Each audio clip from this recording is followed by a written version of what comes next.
on our agenda is the chain of command follow-up. I know this is something that we had talked about at the last meeting, and putting it up on the website.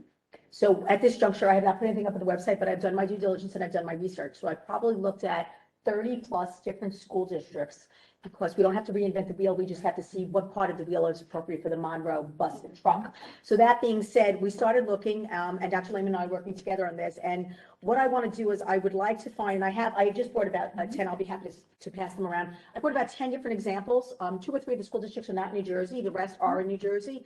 Of course, we have South Brunswick in here. East Brunswick did not have a chain of command that I was able to find. Am I correct? I did not see one. Okay, so then you know I really look. So there you go. So East Brunswick did not have one, and I even looked for Manalapan and so forth. We found an exceptional one that Howell did have. So I'm giving them a little perk out there. And then we found some others. And I think what's very interesting is that we want something that is user-friendly and also expedient. Yeah. It's like looking at a resume.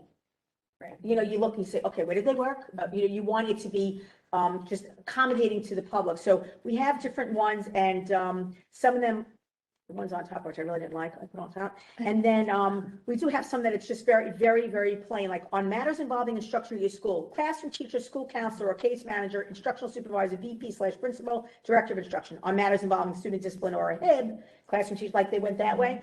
And then there was, those were very similar. Then there was a few, I was not a proponent of South Brunswick, not in a bad way. I just found that it was very, what word am I looking for? It might have been time consuming. What I liked about South Brunswick, which is something we could do as well, is they had a lot of overall discussion and delineation and explanation, which is nice. Sometimes a parent just doesn't know who to talk to, and perhaps they did already speak to the teacher, but they're at a loss, and maybe it's not a negative. It's not like they're against the teacher. They need some help. The child needs some help. So I did like the way South Brunswick did have an explanation of certain things. My child's educational needs. My child's it's a concern with discipline. So I do think that's something that we might mesh in with ours. But the ones that I thought, I will pass these around, the ones that I really thought I liked the best was, this is very user-friendly, so I don't even remember which district this was. Oh, this was a district, I want to say Mountainside. So it was general communication procedures and chain of command. So it gives you like an overview. On occasion, a parent may have a concern, blah, blah, blah. I won't read to you. Issue, decision, policy, or practice. Many of these questions could be easily, thoroughly answered by communicating directly with the educator in charge.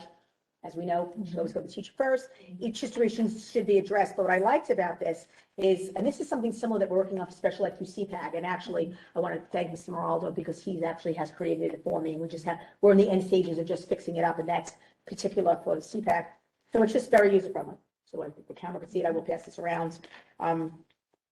And that was specifically curriculum and instruction questions of concern, discipline questions of concerns, athletics or co-curricular, and then facilities, buildings, grounds issues. So this one was definitely something I really liked. And then the last one, I'll give a shout out to Howell. Like a partners, still in the local area, even though it's Monmouth, Middlesex.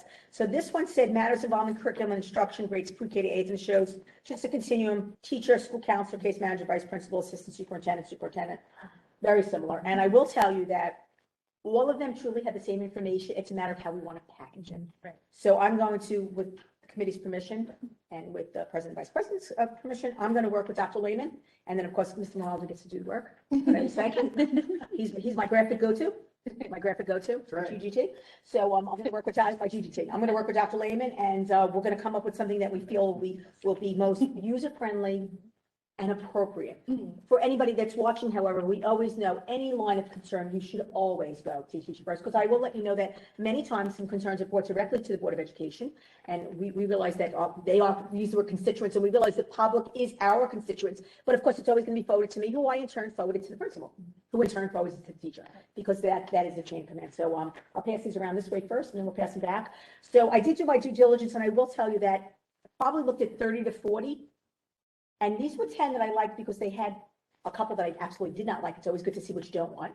And then a couple that I really did like. I think we might be meshing the Howells with a little bit of the verbiage of South Brunswick's, just utilizing, which is basically our verbiage. But I do like the continuum. I like the flow chart. Yes, I like the flow chart idea. The PowerPoint I like because I find in general, and I'll speak myself as a learner, the color coordination is like right there. It's just the PowerPoint, and it's something we could actually have the chain of command very visible similar to that, and then you can have where you click on it, so if you need an explanation. Because one of the questions that we get quite often through CPAG, which is a very valuable question, is, well, Mrs. Chandler, is it the supervisor in the curriculum area, or is it the vice principal? So I say, well, first it's the case manager and the guidance counselor. Actually, I apologize, first it's the teacher. But then if it's a matter of programming, let's say it's not a teacher's fault, it's a programming issue, has to do with the IEP, it's the case manager. If it's a 504, it's the guidance counselor. I like the guidance counselors and the case managers to work together whenever possible, even though we always have one that's more of the go-to, depending upon whether or not the child's classified. Then it could be the vice principal. Well, at what point do you bring in the curriculum supervisor? So on the chart that Ms. Moralo has created, and we're just cleaning it up, we have it almost side by side. It's almost like you have teacher, and then child study team member and or guidance, and then above that, you would have vice principal and or supervisor, depending upon what the matter is. So if the matter is directly curriculum related, it would be appropriate to include supervisor, but perhaps it's not. Perhaps it's totally, even totally instructional, you always want the curriculum person in there, but sometimes it may be a brand new teacher who needs some assistance working with the VP in perhaps how they would deliver the instruction. So it's not that the curriculum needs to be changed, but the delivery of the instruction needs some assistance. And we have, as we always like to say, especially when we're interviewing, we've been doing a lot of that lately, we have the best professional development. We're that good. We really are. Insourced rather than outsourced, in-house. So we always like to talk about, someone maybe needs some assistance. So maybe it's not disciplinarian. It's not like the teacher's making a mistake. Maybe the teacher just needs help. So those are the kind of matters. And so what we'll probably do is once I'll bring it back to the committee, and it'll probably be something that we're going to post once we all agree, because I don't think it needs any type of board approval. In my understanding. Yeah. So Dr. Lehman and I will work together, and then we'll discuss it with Mr. Moraldo, and then we'll come forth with something. I'll bring it back to the committee, and then something we'll post simultaneously with the CPAD as well. It will be almost identical, but I feel like sometimes our special needs parents also want their own little individual because of the verbiage with child study team, even though it's kind of like that's the whole, and then the special ed one is the part, if that makes any sense. So it was a task that I enjoyed because I got to play and see what was out there, and it's very interesting. Every district has, once again, it's back to culture. Every district has their own way, and I feel like we need to find our own. So